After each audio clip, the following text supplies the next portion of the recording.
Olá pessoal, tudo bem? Aqui professor Diogo, estamos de volta com vocês, dessa vez para iniciar um projeto muito bacana, né, que são nossas revisões aí do CNU. A gente pega os eixos, né, temáticos, principais pontos, e a gente vai estar fazendo revisões com vocês. Então vamos dar o gás aqui nessa revisão, do que mais cai, do que eu aposto aí, inclusive que possa estar sendo uma questão aí para cair na prova de vocês, tá? Então segura na revisão, que é hora da revisão, e vamos de revisão. Vocês lembram dessa frasezinha que tinha do Telecurso 2000?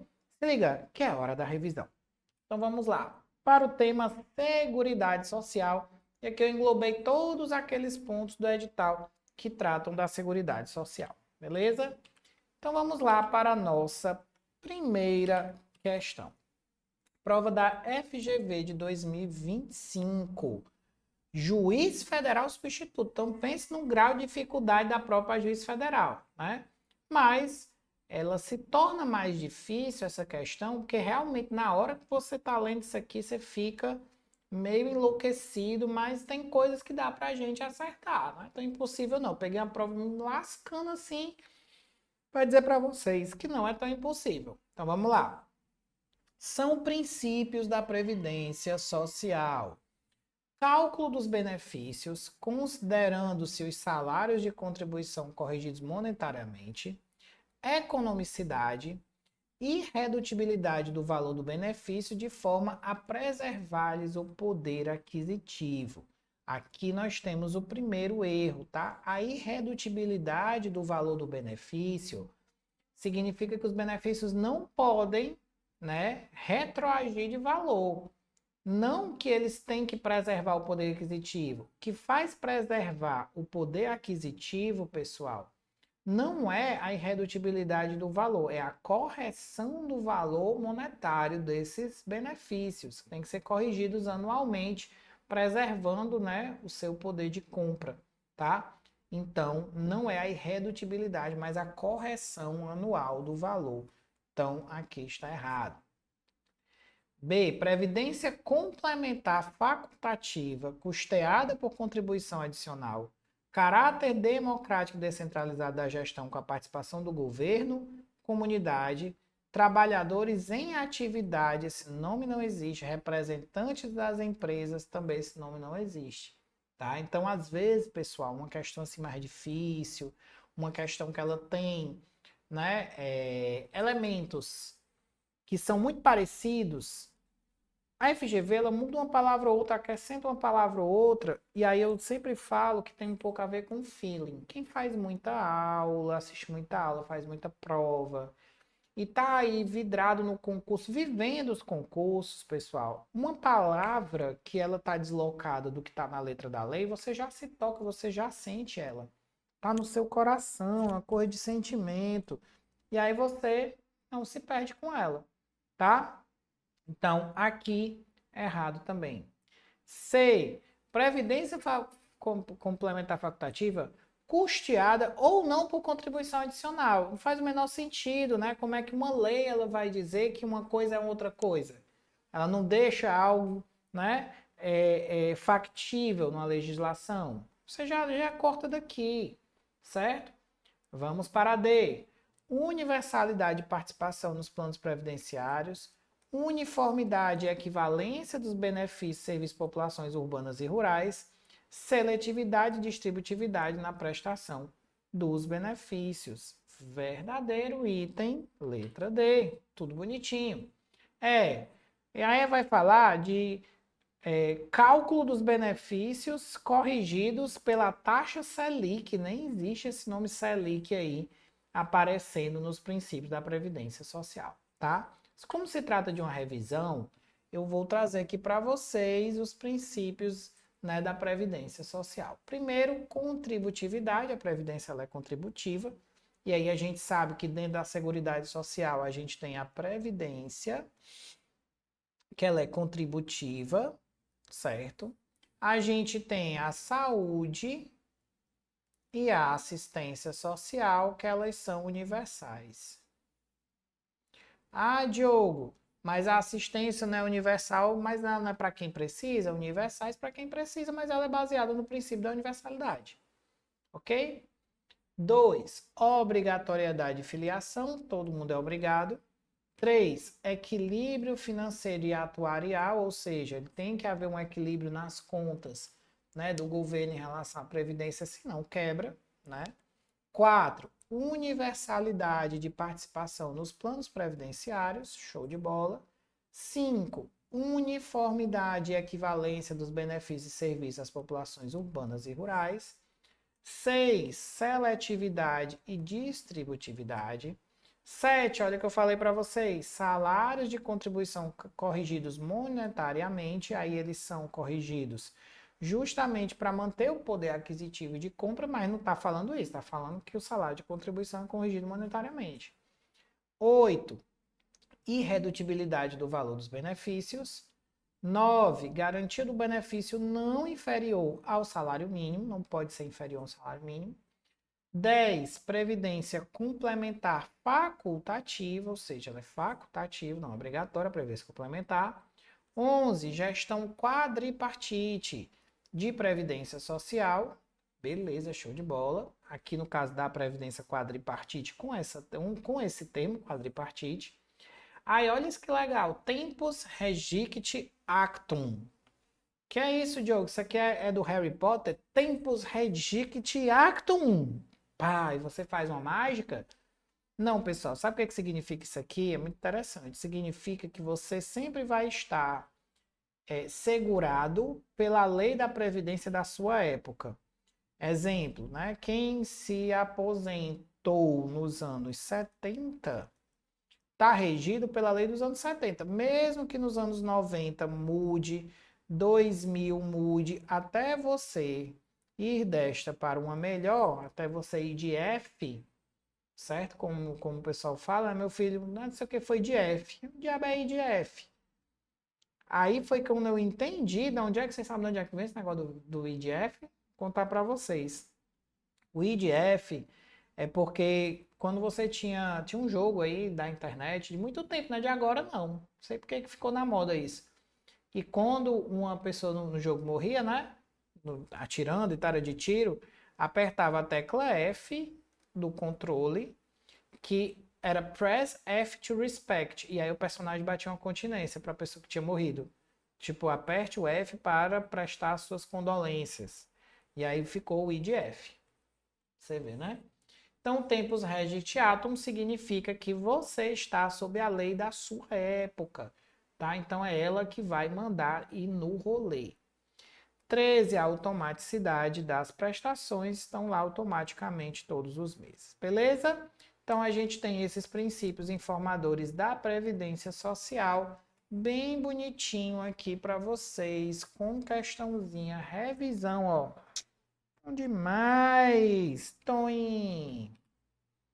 2. Um dos princípios constitucionais da Seguridade Social refere-se à abrangência da cobertura e o grau de proteção. Com base nesse princípio, a lei fixa, então, o conjunto de pessoas às quais os benefícios são estendidos e determina o caráter social da Seguridade Social, devendo atender prioritariamente aos mais necessitados. É uma característica da FGV, certo? E aqui, como um caráter de revisão, eu sempre falo nisso. Sempre estou falando nisso e eu posso falar nisso 1000 vezes, pessoal. 2000 vezes, 3000 vezes. E todo mundo sempre, na hora que está na prova, que lembra disso, acerta. Já tem um jeito me dizendo assim, Diogo, vou fazer uma prova da FGV, fiquei em dúvida numa questão, na outra, enlouquecido. É o enunciado. Gente, o enunciado, ele é um elemento fundamental. Por que que o enunciado é um elemento fundamental? Porque aqui ele está falando que ele vai querer um dos princípios, ou seja, todos esses princípios que existem aqui, existem. São princípios que eles de fato são princípios da FGV. Eles existem, não tem para onde correr. Só que a grande questão aqui é você ver o seguinte: dentre estes princípios, nós temos um que significa o atendimento prioritário para quem é mais necessitado. O atendimento prioritário. Então, nós vamos procurar qual é esse princípio. Então, realmente, a FGV tem como essa característica muito profunda de você precisar saber muito bem qual é ou o que é que está sendo perguntado naquele item. Beleza? Então, vamos lá. Irredutibilidade do valor dos benefícios. Existe? Existe. É prioritariamente a quem é mais necessitado? Não. Equidade na forma de participação do custeio? Tem a ver com o custeio. Tem a ver com o mais necessitado? Não. Universalidade da cobertura e atendimento? Sim, porque é os mais necessitados. Não. Universalidade para todo mundo. Não é o mais necessitado. Caráter democrático descentralizado? Não é do mais necessitado. Qual é do mais necessitado? Seletividade e distributividade. Porque a seletividade seleciona o mais necessitado. Viram só, meus amigos e minhas amigas, do Brasil. Tudo é uma questão de botar o óculos e fazer a leitura do item corretamente. E aí você acerta. E muita gente tem a dificuldade com a FGV por conta desse estilo de questão. Porque aqui a FGV ela não está dizendo assim, assinale um princípio da Seguridade Social. Ela está dizendo qual é o princípio que faz isso. Mas você sabendo o princípio, tendo uma boa leitura, a gente chega lá. Ok? Beleza? Simbora aviões. Resposta aqui, letra E. 3. São princípios da Seguridade Social. Agora sim, ele está trazendo, certo? Os princípios, efetivamente. Aí, mais uma vez, qual é a dica que eu dou para vocês?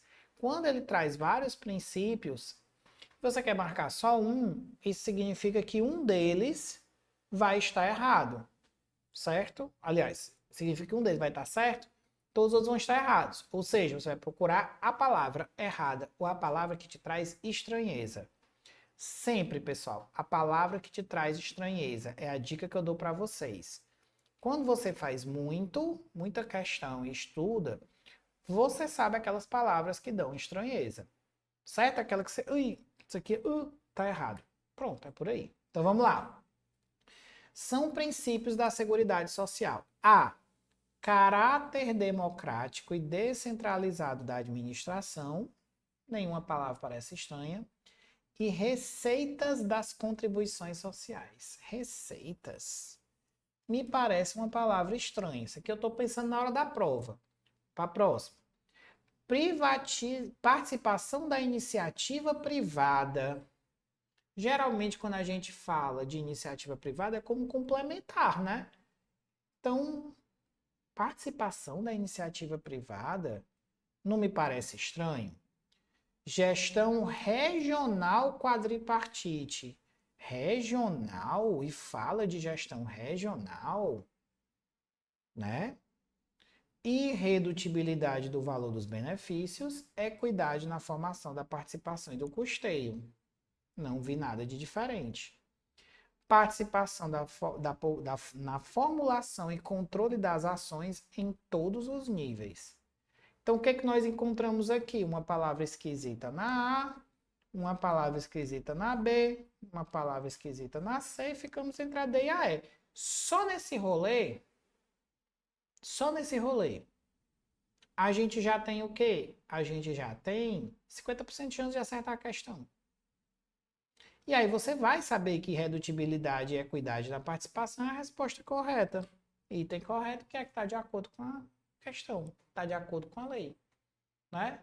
Aqui a participação da população na formulação e controle das ações em todos os níveis não, ela participa, mas não é em todos os níveis, certo? Então a resposta aí é o item D, ok? Então veja só, essa questão aqui, ela tem, né, como maior objetivo que a gente possa, né, pessoal, ter esse entendimento, né, de que uma prova de concurso você acerta de formas diferentes. Você tem questões assim, você vai procurar em letra de lei o que é esquisito. Você tem questões como essa 2, que você vai precisar retomar várias vezes o enunciado, certo? E você vai ter questões como a letra 1, como a 1, que são questões da mesma forma, que você vai precisar ver o que está errado de escrito ali num item. Então, super possível, pessoal, de estar treinando vocês para essas provas de uma forma que seja mais, né, que não seja só o conteúdo em si, se você consiga acertar por outras formas. Vou mostrar agora para vocês uma forma de vocês acertarem também de outras formas, que ela é magnífica. Vai dizer, não, Diogo, isso não existe uma coisa tão fácil como o que você está mostrando aí. Mas é. Parece uma questão impossível. Você vai ler essa questão e vai dizer assim, não, Diogo, eu não sei, eu vou desistir, porque não faz sentido nenhum. Só que vocês vão estar atentos a uma coisa, um pequeno detalhe. Um detalhe que fará toda a diferença. Presta atenção, vamos lá. Um dos princípios da Seguridade Social é o caráter democrático e descentralizado da gestão administrativa. Neste sentido, assinale a opção que indica a estrutura do Conselho Nacional de Previdência Social, seu órgão de cúpula. Pronto. Já chegou aí, a galera já enlouqueceu. Estrutura do Conselho, bipartite com 12 dos trabalhadores, 12 do governo. Tripartite com 5 de um, 5 do outro e 5 do governo. Tripartite com 8 dos trabalhadores, 8 empregados e 10 do governo. Quadripartite com a participação de 5 dos trabalhadores, 5 empregados, 5 aposentados e 6 do governo. E quadripartite com a participação de 3 trabalhadores, 3 empregados, 3 aposentados e 6 do governo. Aí você vai dizer assim, eu não faço a menor ideia. Não faço a menor ideia, né? Não lembro. Aí você vai lembrar, quando a gente fala de Constituição Federal, de Seguridade Social, tudo é quadripartite. Tudo é quadripartite, porque tudo a gente está falando sobre quem? Sobre os trabalhadores, os empregados, os aposentados e o governo. Então ela é quadripartite. Você já corta A, porque você sabe que é quadripartite. Você já corta a B. E você já corta a C. Pronto. Você já cortou isso aqui tranquilamente. Só em saber que é quadripartite. Aí vamos lá, né? É quadripartite com a participação de 5 dos trabalhadores, 5 dos empregadores, dos empregadores, 5 dos aposentados e 6 do governo nos órgãos colegiados. Você vai lembrar que o conselho, né, conselhos, eles são geralmente o quê? Paritários. Paritário significa que há uma proporção, ou deva haver uma proporção entre quem é de uma classe e quem é da outra. Proporção. Então vamos lá. 5 trabalhadores têm 5 proporção para os empregados, 5 para os aposentados e 6 do governo.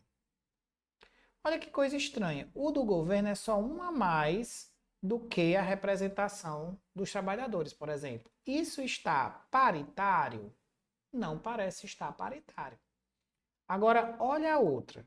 É quadripartite com 3 dos trabalhadores, 3 dos empregadores, 3 dos aposentados e 6 do governo nos órgãos colegiados. Aí você vai dizer, não é paritário, porque tem mais do governo, mas não é sobre isso. Aqui eu tendo 6, certo? É como se eu tivesse 2 para cá, 2 para cá e 2 para cá. Então, o 6 ele tem uma proporção com 3, que o 5 não tem com o 6. Vale, Diogo, eu nem tinha notado. Pois é, resposta aí, letra E. Ah, Diogo, então é assim? É assim. Só que aí o que nós vamos trazer, né? Nós temos, aqui é importante, fica instituído, né, a Lei 8.991, o Conselho Nacional de Previdência Social, CNPS, de deliberação colegiada, que terá como membros, então vamos lá, 6 representantes do governo federal, 9 representantes da sociedade civil, sendo 3 dos aposentados pensionistas, 3 dos trabalhadores em atividade, 3 representantes dos empregadores. Então, querendo ou não, é como se nós tivéssemos, né, 2 aqui, 2 aqui, 2 aqui, de uma forma que se tivesse os 6 representantes do governo. Entende? Então, existe uma lógica de proporção, tá? Agora, na hora da sua prova, você tem sempre duas maneiras de acertar. E quando eu estou fazendo essas aulas, né, de revisão e tudo mais, é uma coisa que eu super quero trabalhar com vocês. Que você tem várias maneiras de acertar uma questão. O que me importa aqui é que você acerte. Por isso que quando eu estou fazendo essas revisões, eu gosto muito de trabalhar, pessoal, muito mesmo, não só a revisão em si, a questão em si, mas também como acertar as questões. Então vamos lá, rapidamente, vou dar uma base rápida aqui para vocês, certo? Vamos lá. Vai ter aqui 1, 2, 3 e 4. São 4 formas que você tem de acertar a sua questão. Você tem uma forma de acertar questões, que é procurando a palavra errada, quando está se procurando o item certo. E aí você tem 5, A, B, C, D, E. E você vai procurar a palavra que está errada ali, ou a que causa estranheza para você. Estava na letra C, uma palavra com estranheza, que eu achei, na letra E não. Então a resposta aqui fica sendo a letra E. Beleza? Segunda forma de você acertar a questão. Você sabe. Você sabe. Você lembra a letra da lei, você sabe que a lei é sobre aquilo. Pá, foi na questão. Terceira forma. A terceira forma é quando você tem um item aqui, o item A, que ele é um item verdadeiro, o item B ele é um item verdadeiro, o item C é um item verdadeiro, o item D é um item verdadeiro e o item E é um item verdadeiro também. Só que aí que você viu todos esses itens, está tudo certo, você vai para o enunciado. E lá no enunciado você vai procurar a palavra-chave, aquela palavra que mais se conecta. Você vai procurar nos itens a que tem maior ligação com ela. Pronto, é isso. E o quarto tipo, que é aquele tipo de questão que você tem item 1, item 2, item 3, ou você tem o verdadeiro e o falso, né?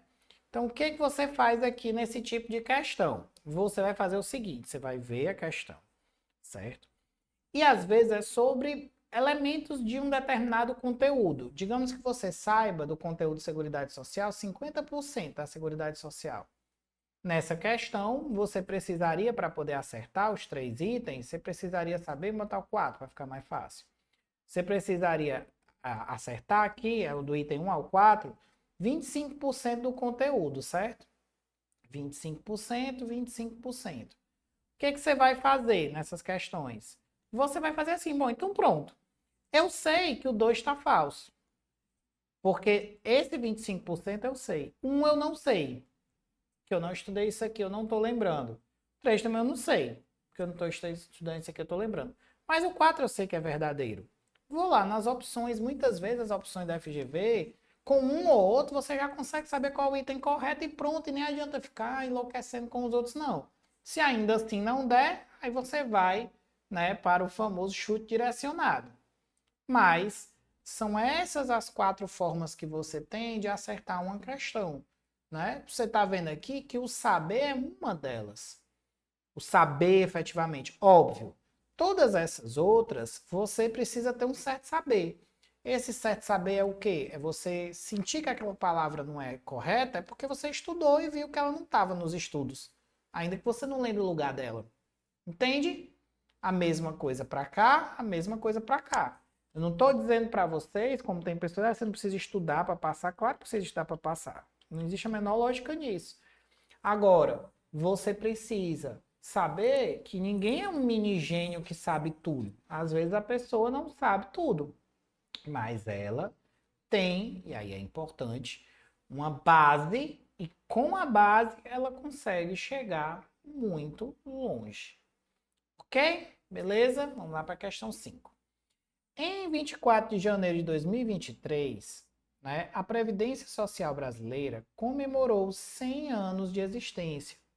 Do ponto de vista da origem e evolução, avalie as afirmativas a seguir estando corretas. Essa aqui é uma questão muito difícil, uma questão para o auditor fiscal da Receita Federal, de fato é uma questão muito alta, tá?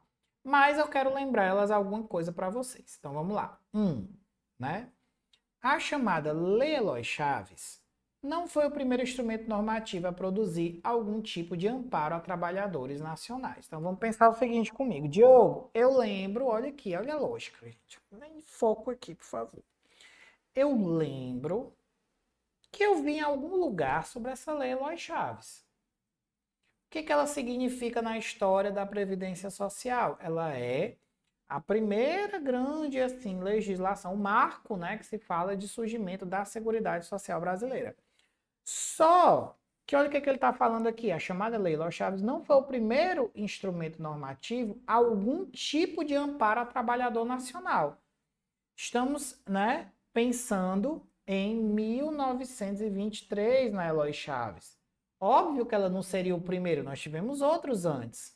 Mas digamos que você fique em dúvida com isso aqui. Vamos para 2.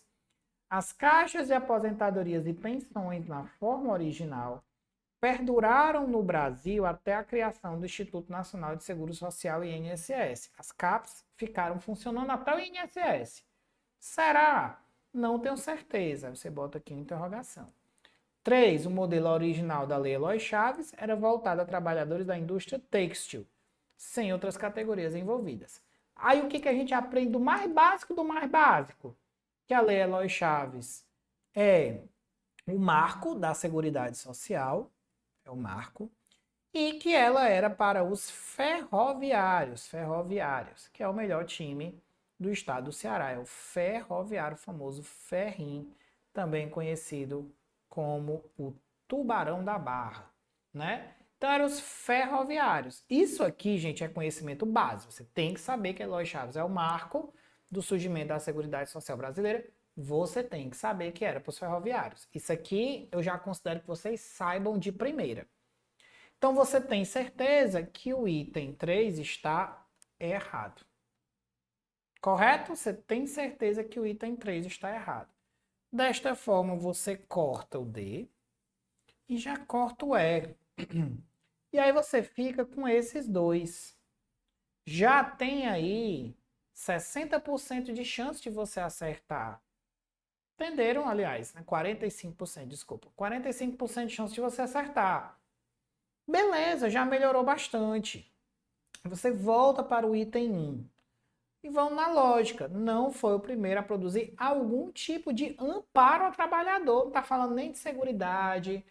Então, algum tipo de amparo. Não foi o primeiro a algum tipo de amparo. Verdadeiro. Verdadeiro. Não foi o primeiro a algum tipo de amparo. E aí você tem que ou é a A ou é a C. B não. Então você já ficou com 50%. Certo? E aí a nossa resposta, ela será, tá, pessoal? A letra A. Apenas o item 1 é verdadeiro, tá? Por quê, pessoal? Porque vamos lá. No primeiro item, certo? Desde 1543, com as Santas Casas de Misericórdia, já tinha assistência ao trabalhador brasileiro. Em 1824, em socorros públicos aos necessitados. E você vai ter um monte, um montépio de não sei do que menino, quando você vai ver a história, tem um monte de ações que são de apoio aos trabalhadores, que não é a Lei Eloy Chaves. Apesar de que certo? Apesar de que, tá, pessoal? Não podemos negar que se você encontra dizendo que a Lei Eloy Chaves é o marco da Seguridade Social brasileira, ela é o marco da Seguridade Social brasileira e tá tudo bem.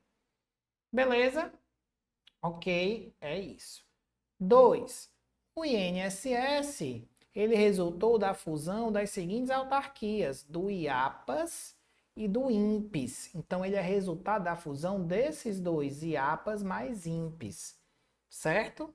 Beleza? E não das caixas de aposentadorias e pensões, tá? Ó, é o Poder Executivo institui o Instituto Nacional de Seguro Social como autarquia federal, mediante a fusão do Instituto de Administração da Previdência e Assistência Social, IAPAS, com o Instituto Nacional da Previdência Social, INPES, observando os dispostos no artigo 2 e 4, primeiro desta lei. Ok? Beleza? Então, a gente tem aqui apenas o item 1 como correto. É uma questão mais difícil? É uma questão mais difícil porque ela não pede da maneira tradicional. Existe a questão tradicional e a questão não tradicional. Na questão tradicional, beleza, a gente é acostumado aqui, né, com a Lei Eloy Chaves e os ferroviários. Já perguntou de outra forma? Dava para você responder, ou pelo menos você se aproximar, chegar mais perto da resposta. Ok? Beleza? Então, vamos lá para a próxima. 6, tá? João, especialista em gestão pública, foi consultado pela deputada federal Maria em relação ao modelo de gestão a ser adotado na Seguridade Social. Queria subsidiar a elaboração de uma proposição legislativa que pretendia apresentar. Foi corretamente informada a Maria que a referida gestão do quê?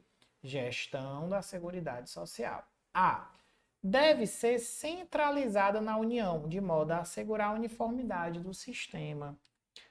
Tem palavras, pessoal, que elas, na hora que elas aparecem, é a mesma coisa que uma flechada no coração. Por que a mesma coisa que uma flechada no coração? Porque essa palavra, quando ela aparece, galera, babou de primeira, certo? Então, deve ser centralizada na União de modo a assegurar a uniformidade do sistema. Isto é falso, né? Nós vivemos desde 1988 uma busca pela descentralização. Desde 1988. Descentralização. E não a centralização. Então, falso. B. Será delineada pelo Congresso Nacional, podendo ser centralizada ou descentralizada. Esqueça centralizada. Ah, Diogo, então você está querendo dizer para mim que nessa questão aqui, que era uma prova do TRF para analista judiciário, ou seja, uma prova importante, né, da FGV, eu já corto as duas primeiras só com uma única palavra, aquela palavra errada. Galera, essa minha live para vocês vai deixar marcas do aprendizado de vocês para concurso pro resto da vida de vocês. Vocês não vão mais ver questões do mesmo jeito. Vocês vão ver a questão com muito mais atenção. C.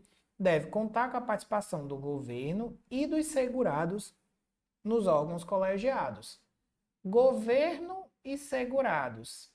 Será que tem participação de governo e dos segurados na gestão? Tem. Será que é só essa? Então, o que você vai fazer? Você vai deixar uma interrogação e vai procurar o item mais completo. Certo? D. Deve contar com a participação dos trabalhadores, verdadeiro, dos empregadores, verdadeiro, dos aposentados, verdadeiro, e do governo nos órgãos colegiados. Perfeito. Quadripartite. Tá vendo, ó? Ok?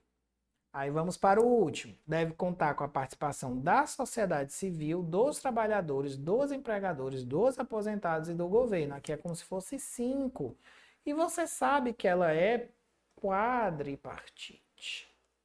Certo? Então, matou aqui. É uma questão difícil essa aqui? Não, é uma questão fácil.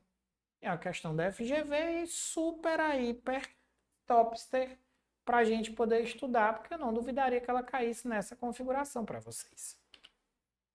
Vamos lá? Artigo 194. A Seguridade Social compreende um conjunto integrado de ações e iniciativas dos poderes públicos da sociedade destinadas a assegurar os direitos de saúde, previdência e assistência social, e ela possui o caráter democrático e descentralizado, mediante gestão quadripartite com participação dos trabalhadores, empregados, aposentados, governo e órgãos colegiados. Interessante perceber, né, pessoal, como muitas vezes esses dois elementos são o suficiente, às vezes, para acertar um monte de questão. Então, o que eu recomendo a vocês? Né? Revejam as questões. Inclusive, galera, quando a gente pesquisa as questões da FGV, tenham muito cuidado, certo? Tem umas questões que elas são questão de juiz, né? Que é sobre jurisprudência, que fala de seguridade social. Não vale muito a pena vocês fazerem essas questões, é perda de tempo. Então, assim, eu já encontrei, né, nesses sites de resolução de questões muito difíceis da jurisprudência, de não sei o que, da FGV, inclusive que é para juiz, né? Saiba ler. Para quem aprova a FGV, tem uma coisa que eu admiro na FGV. Eles fazem as provas da FGV com uma proporção que é a seguinte: se a prova é na saúde, e você tem uma lei, por exemplo, Estatuto da Criança e do Adolescente, ele vai cair. E a prova é na saúde. A tendência da FGV é cobrar o direito à saúde da criança. Dentro do ECA, ele vai cobrar os itens relativos à saúde. Entenderam? Se a prova é sobre tem Maria da Penha na prova, ela vai pegar uma coisa que tenha ligação com saúde, né? Ressarcir ao SUS os custos, né? Que hoje a Lei Maria da Penha coloca que o autor da violência deve ressarcir ao SUS, pode colocar um negócio desse. Então existe uma tendência da FGV de se aproximar. Então, se é uma prova que a gente vai fazer, né, para assumir um cargo, que ele é um cargo aí voltado para as políticas públicas, para a seguridade e tal, a tendência é que ele cobre os conceitos básicos disso mesmo. E não um negócio, João tinha tantos anos e não sei o quê, e aí João entrou com ação para ver se ele tinha direito à aposentadoria, de não sei, muito dificilmente uma coisa específica, precisa de uma jurisprudência, na prova para juiz. Vamos lá. A Seguridade Social é financiada por tributos específicos. Assinale a opção que indica as contribuições sociais destinadas ao custeio da Seguridade Social.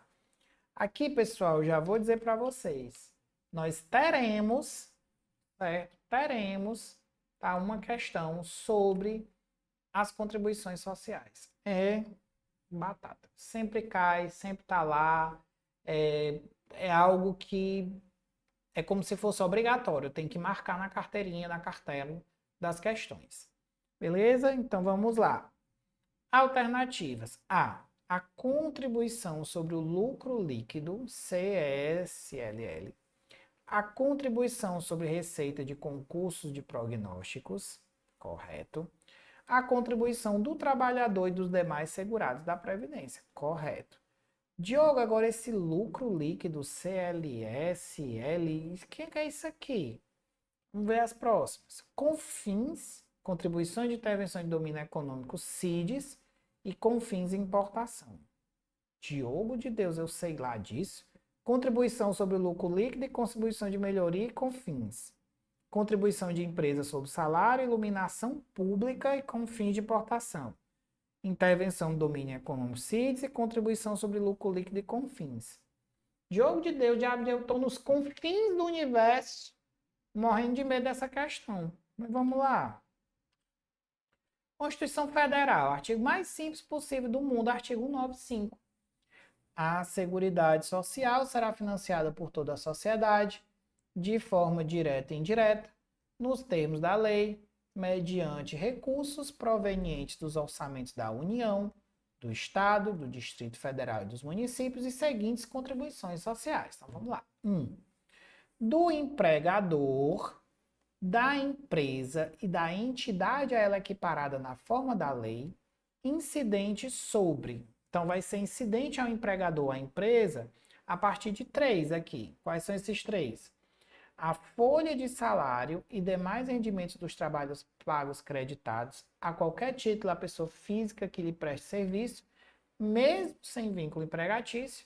Então, a folha de salário e demais rendimentos pagos à pessoa que preste serviço, mesmo sem vínculo empregatício. A receita ou faturamento, então o COFINS, pessoal, que vocês escutaram aí, o que diabo é COFINS? COFINS é a receita ou faturamento. Então, quando a gente vê COFINS, né? COFINS é verdade. Só que na hora lá que você faz a questão, e é por isso, né, que aqui é uma prova de auditor de finanças do Tesouro Estadual. Pra vocês verem como é difícil de achar provas da FGV que não sejam muito específicas. Então, se é um auditor de finanças, óbvio que ele ia usar os termos, mas numa prova de vocês, naturalmente, ele não usaria o nome COFINS. Ele usaria o quê? Ele usaria receita ou faturamento. Entenderam a diferença da FGV? Ele usou o nome COFINS aqui porque COFINS é algo que um auditor das finanças e do controle do Tesouro Estadual vai saber. É natural que ele saiba disso. Por isso ele usou o nome COFINS, certo? E não porque, por alguma razão mística, certo? Ele quisesse inventar ali, mas é porque a prova é específica para isso. Ah, Diogo, você não trouxe uma prova específica do CNU sobre esse tema voltado para, sei lá, voltado para o mesmo carro que a gente vai fazer, porque não tem. Aí fica difícil, certo? Ok? Então, receita ou faturamento se chama COFINS, você já está sabendo. A chance de cair COFINS é mínima, a chance de cair receita ou faturamento é alta. O lucro, e de fato o lucro, pessoal, tem esse nome aqui, Contribuição sobre Lucro Líquido, CSLL. Mas veja que as demais do item correto está contribuição sobre receita de concurso prognóstico e contribuição do trabalhador e demais segurados da Previdência, o que está tudo correto. Vários outros aí, né, que foram inventados, contribuição da melhoria, né, contribuição de iluminação pública, coisas que não tem nada a ver com o que está aqui. Então, a gente tem como contribuições sociais, né, as que são referentes ao empregador, na folha de salário, na receita, o faturamento e no lucro. Né? Lembrando que existe a diferença entre faturamento e lucro, não é a mesma coisa. 2. Né? Do trabalhador e dos demais segurados da Previdência Social, podendo ser adotadas alíquotas progressivas de acordo com o valor do salário de contribuição, não incidindo contribuição sobre a aposentadoria e pensão do regime geral da Previdência Social. 3. Sobre a receita de concurso de prognósticos. E 4. Do importador de bens e serviços do exterior ou a quem dele se equiparar. Aqui nós temos 2 impostos, né? Aliás, aqui nós temos o PIS, PASEP importação e o CONFINS importação. Beleza? E ele utiliza esses nomes que estão em amarelo. Por que que ele utiliza esses nomes que estão em amarelo? Porque ele está fazendo aqui uma prova de fato para uma pessoa que precisa saber disso, que é um auditor de finanças, certo? Mas, no nosso caso, ele não usaria isso. Ele usaria a letra da lei em si. Receita ou faturamento, lucro, tá bom? Ah, Diogo, então se ele botasse isso aí na nossa, a gente podia pedir um recurso? Não sei. Porque realmente é o nome, né, dos impostos, mas enfim, para mim não, mas para evitar confusão, numa prova que não é específica disso, com toda certeza, até porque aqui deve ter algum tipo de item no edital dizendo algo sobre que deve ser o estudo dos impostos e tal, deve ter alguma coisa específica que dá essa habilidade para ele cobrar dessa forma, tá bom? Mas aqui, de boas. 8. O termo Seguridade Social é um conceito estruturante das políticas sociais, cuja principal característica é expressar o esforço da garantia universal da prestação de bens e serviços de proteção social pelo Estado. Neste sentido, sua base de financiamento é bem mais ampla que a do seguro social, conceito que orientou. Então vamos lá. A gente tem seguro social e a gente tem seguridade social. Então, ele está colocando aqui dois tipos de conceitos, certo? O que é importante, né, pessoal? A gente lembrar daqui. Vamos lembrar aqui de uma coisa para vocês, tá? É a revisão, eu tenho tempo, então fico tranquilo demais. Vamos lá, que a gente vai lembrar aqui. Quando a gente pensa em dois conceitos, a gente precisa entender muito bem o que é o conceito 1, o que é o conceito 2. Então, vamos lá. Conceitos de seguridade social. A seguridade social, pessoal, ela nasce, e aí é bom lembrar vocês, lá no Bismarck, 1883, na Alemanha, com as primeiras experiências, que eram experiências no âmbito da Previdência.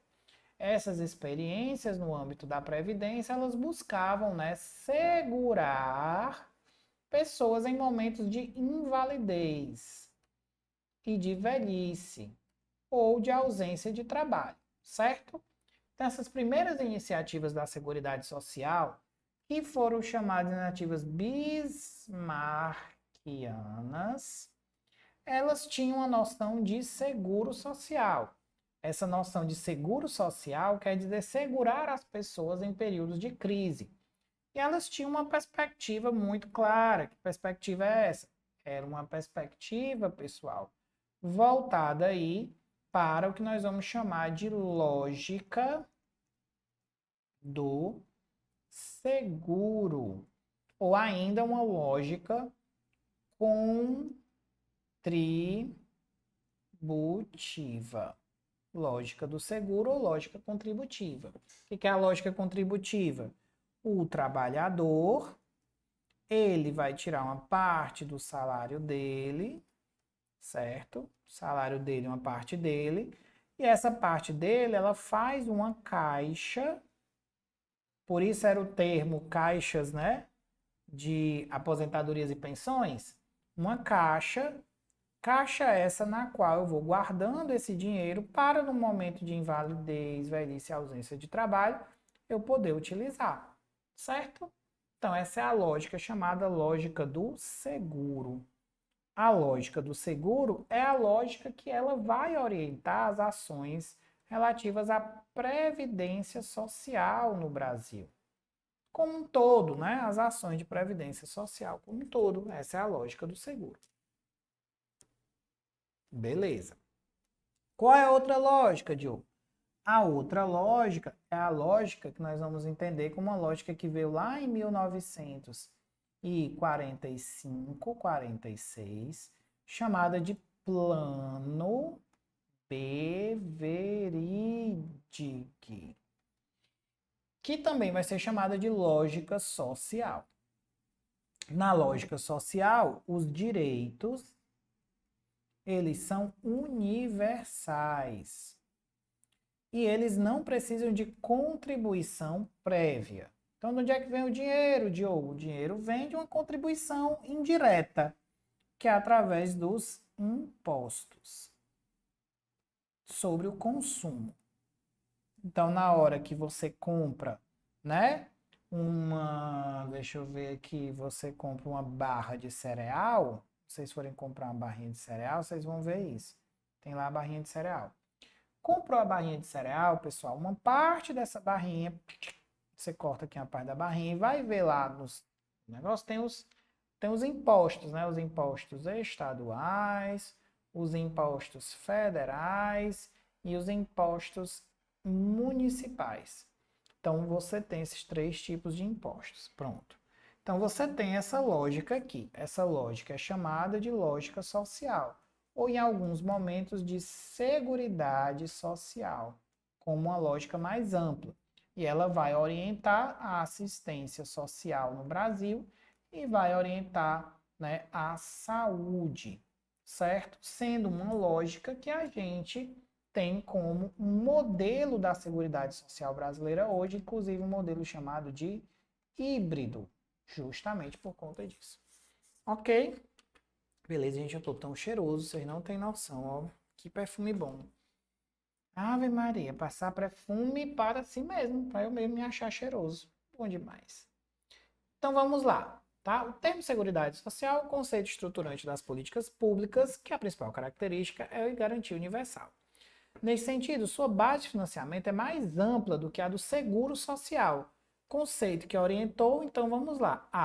A política de saúde. Falso. A ideia de seguro é a ideia da previdência. B, habitação. C, a política previdenciária desde os anos 20. Qual é a política previdenciária marca dos anos 20? 1923, Lei Eloy Chaves. Resposta letra C.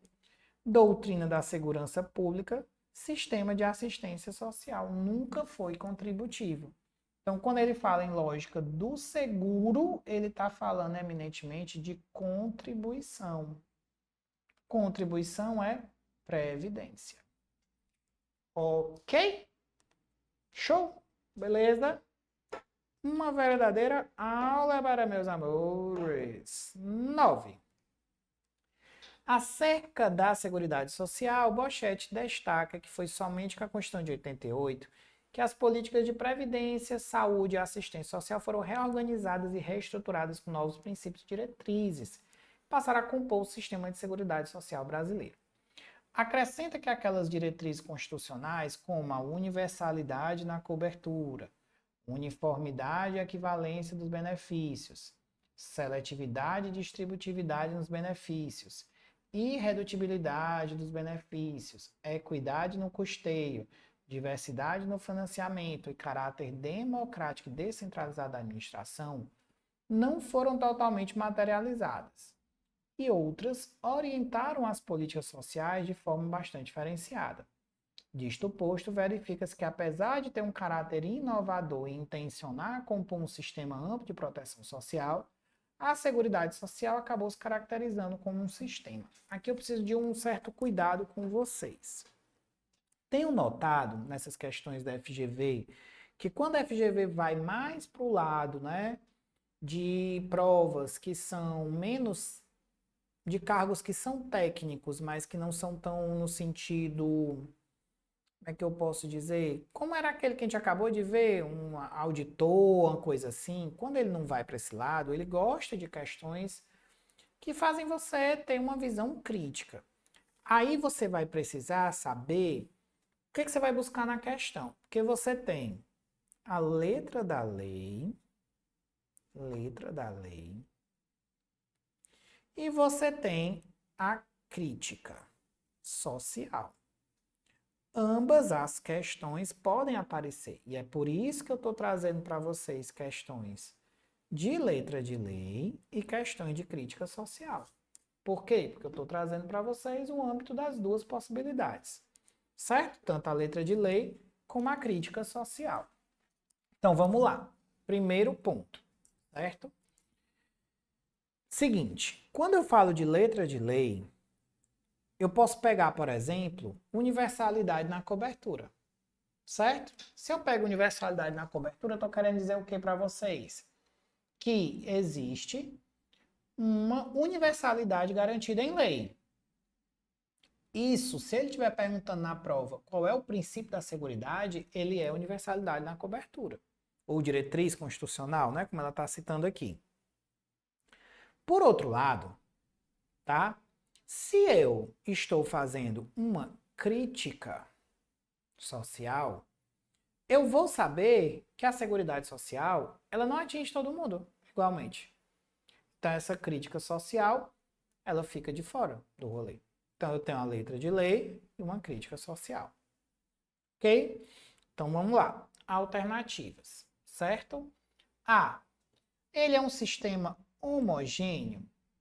Gente, homogêneo só lá na química.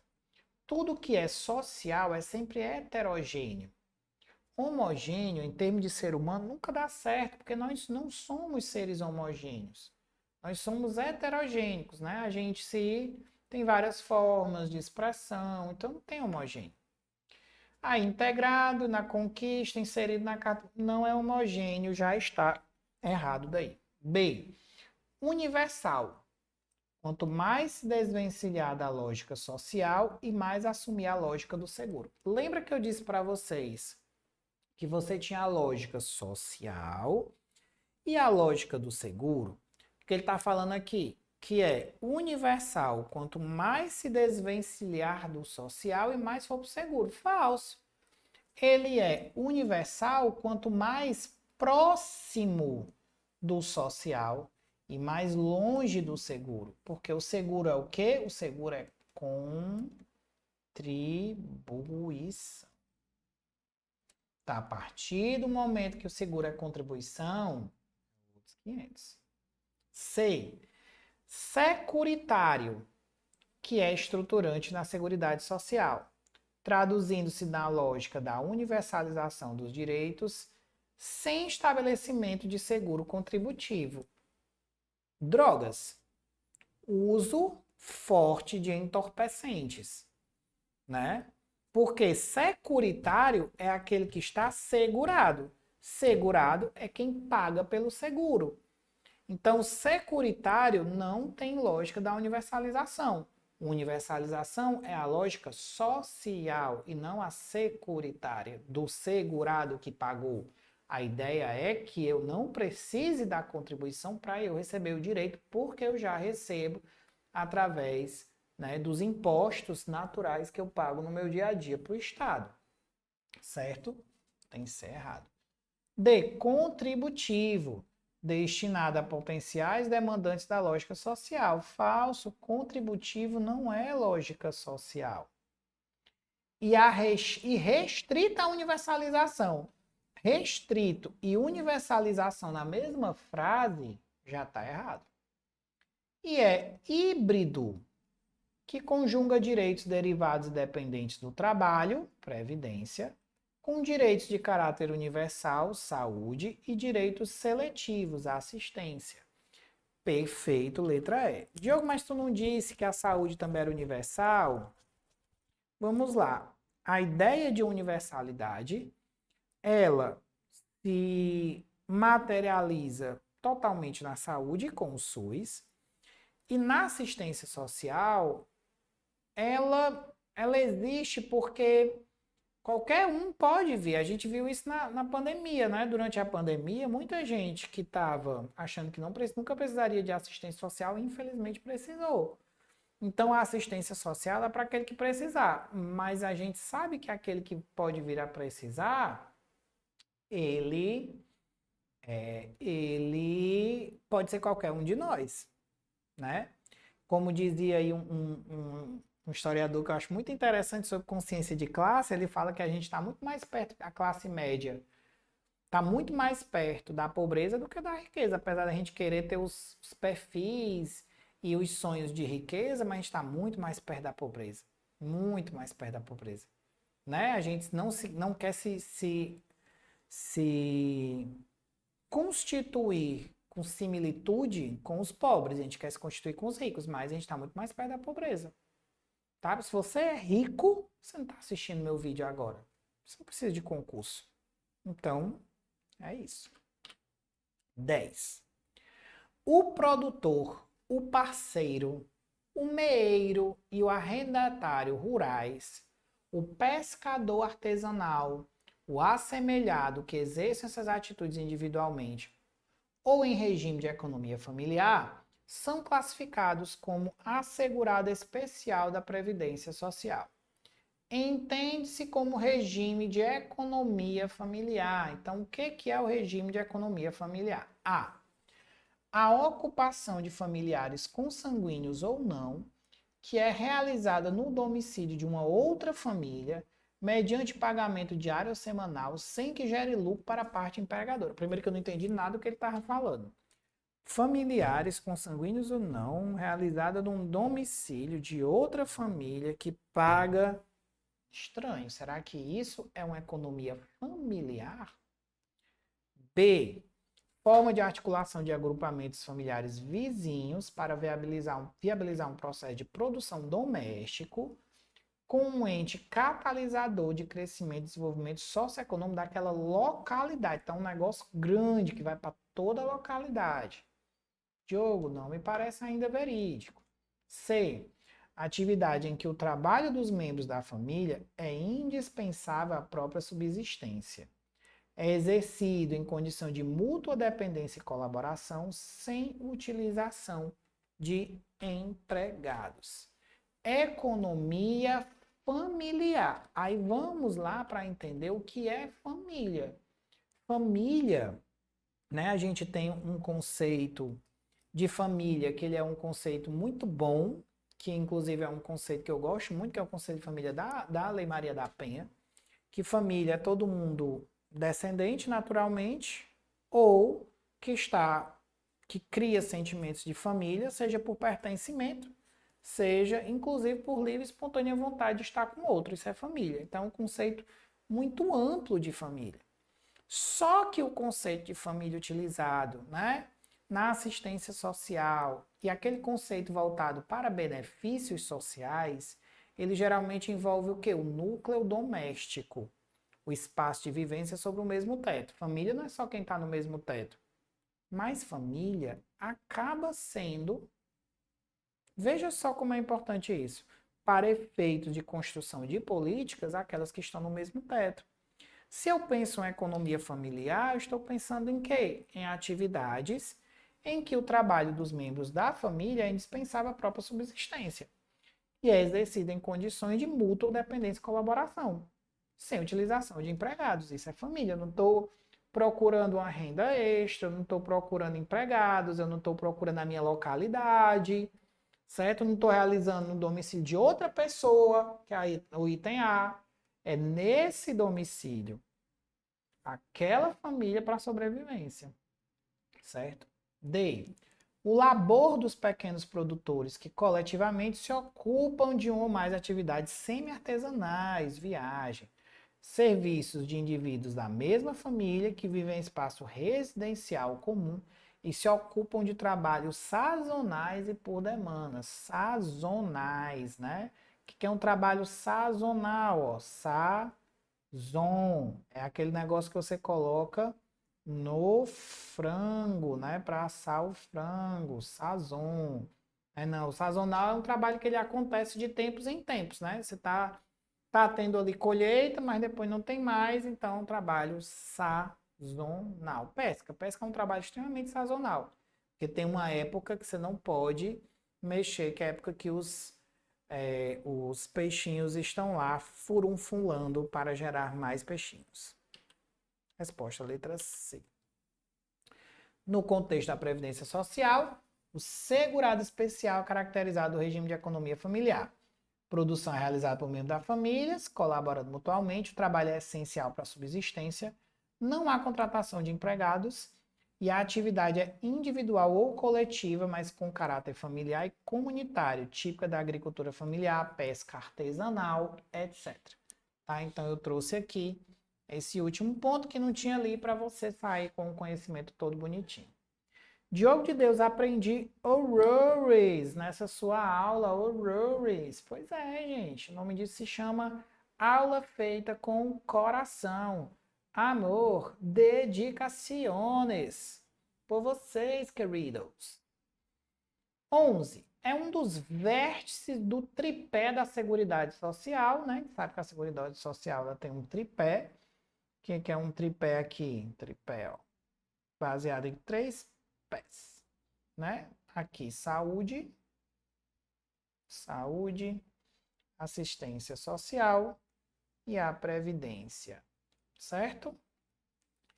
Que existe contrapartida do contribuinte para que possa usufruir dos benefícios e serviços ofertados. Possui função social, tem como objetivo cobrir riscos sociais afetos aos trabalhadores pela perda definitiva ou temporária para o trabalho, quando constatada incapacidade. Alguns desses benefícios poderão substituir ou complementar a remuneração do trabalhador. por algum motivo ficou impedido de exercer suas atividades laborais, bem como aquele trabalhador que está incapacitado ou teve sua capacidade de trabalho reduzida. Estamos nos referindo a... Então vamos lá.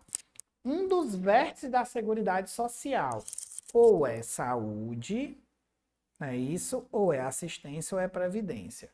Só que ele já mata em primeira linha, meu amigo. Em primeira linha você já sabe a resposta. Exige contrapartida. Se exige contrapartida, não é assistência social. Se exige contrapartida, não é saúde. Se exige contrapartida, é previdência social, letra E. Simples assim.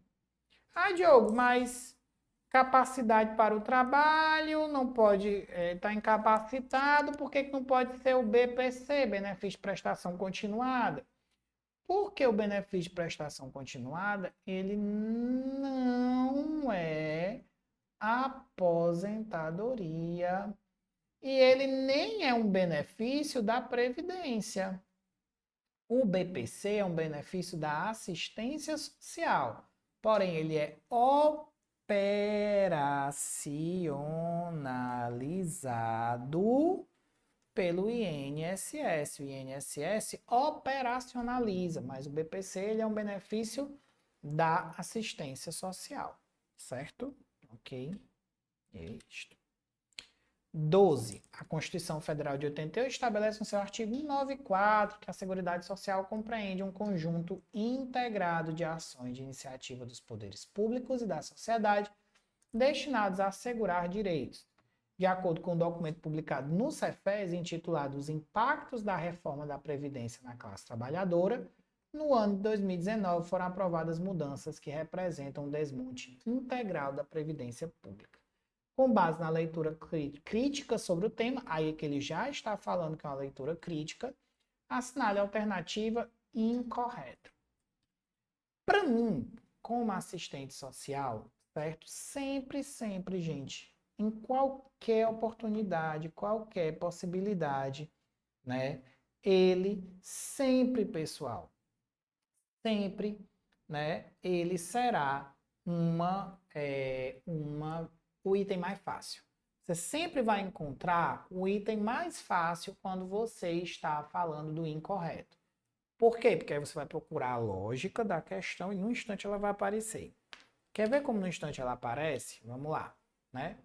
Com base na leitura crítica sobre o tema, assinale a alternativa incorreta. A. Desde a década de 90, a política pública de previdência social sofre severos ataques na direção do desmonte da proteção social do trabalho. Verdadeiro, a gente sabe que a década de 90, neoliberalismo, FHC e as chamadas contra-reforma da Previdência, né? O que é contra-reforma? Uma reforma é uma coisa para melhorar, contra-reforma é para piorar. Então, quando fala em contra-reforma, a gente está falando em uma reforma que piora, contra-reforma. Ok? Então, aqui está certo. Então, quando a gente sabe que ele está falando uma leitura crítica e ele quer a incorreta, ele vai querer algum item dizendo que as coisas estão boas. É isso. Você vai procurar o item que fala que a coisa está boa. Se você achar um item que fala que a coisa está boa, fechou.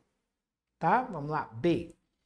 A contra-reforma tende a maximizar a precarização das condições de vida dos trabalhadores e a exploração da força do trabalho.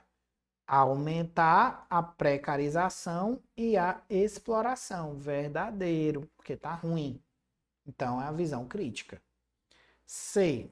Transferir capitalização por meio da previdência privada. A responsabilidade do trabalhador em garantir seu acesso a bens e serviços contribui para ampliar a Seguridade Social.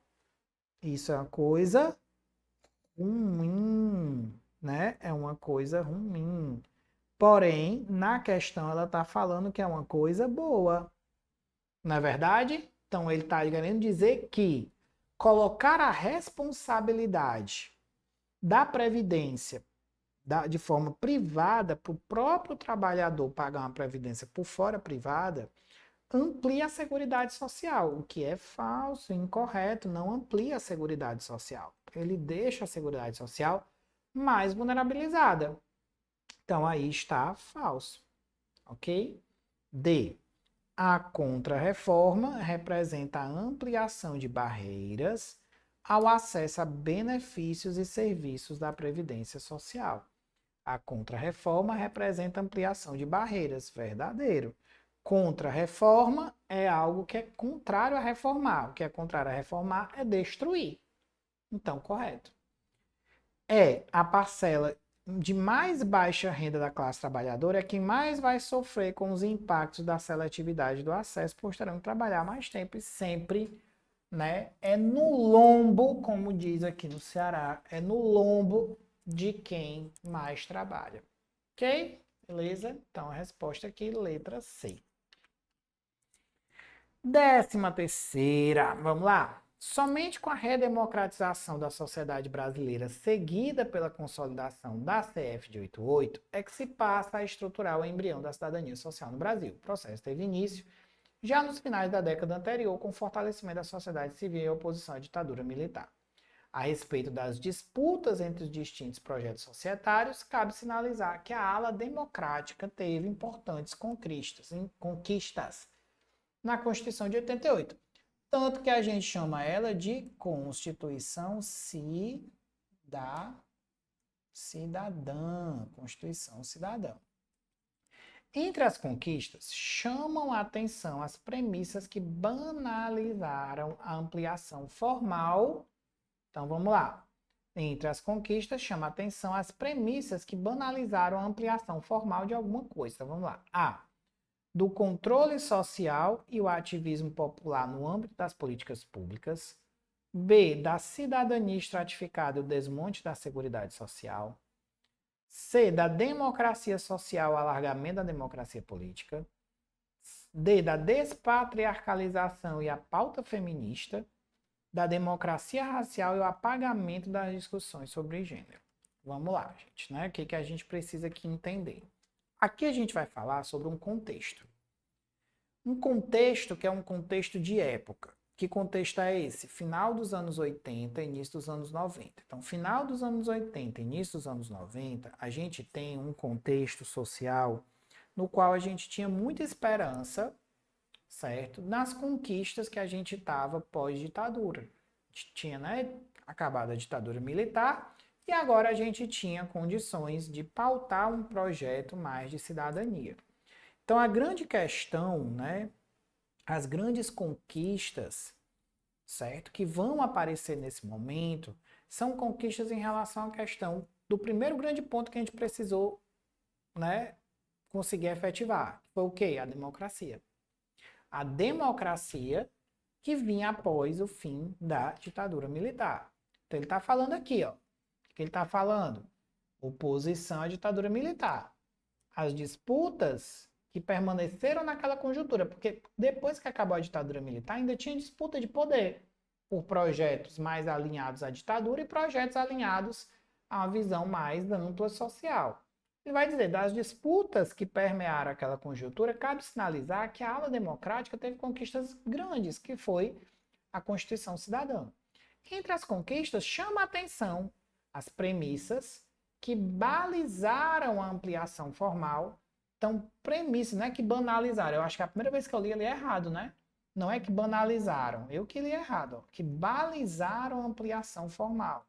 Então, eu tenho premissas que vão ampliar, do ponto de vista formal, o que a gente estava querendo a partir desse momento, inclusive com a própria Seguridade Social. E quais são as premissas que vão balizar isso? A ampliação formal da democracia, que era o principal ponto, e que você já acertava a questão com isso aqui. E o alargamento da democracia política, a democracia social e a democracia política.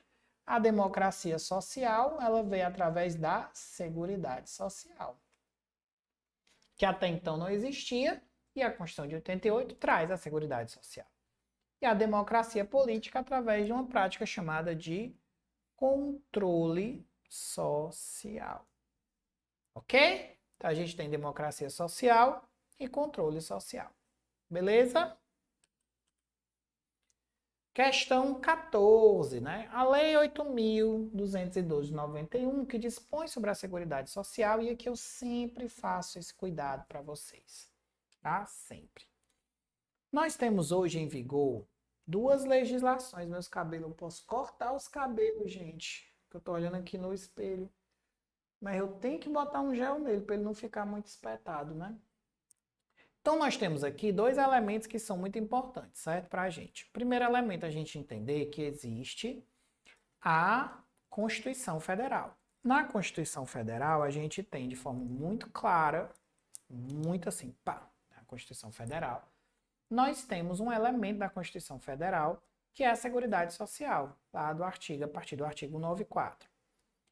Por outro lado, nós vamos ter uma lei orgânica da Seguridade Social, que ela é de 1991. Alguns pontos entre elas são semelhantes, em sua grande maioria. Outros têm um detalhe ou outro diferente. Então, a gente tem que ter um pouco de cuidado, porque sempre é bom a gente fazer o resumo, a revisão dessas duas legislações, certo? Então, o que dispõe sobre a Seguridade Social, no título sobre financiamento, que ela vai ser financiada por toda a sociedade de forma direta e indireta. No âmbito federal, o orçamento da Seguridade Social é composto das receitas da União, das contribuições sociais e outras fontes. A esse respeito, o VOF. Constituem contribuições sociais as das empresas, incidentes sobre remuneração paga ou creditada aos segurados a seu serviço. B. Constituem contribuições sociais as dos empregadores domésticos.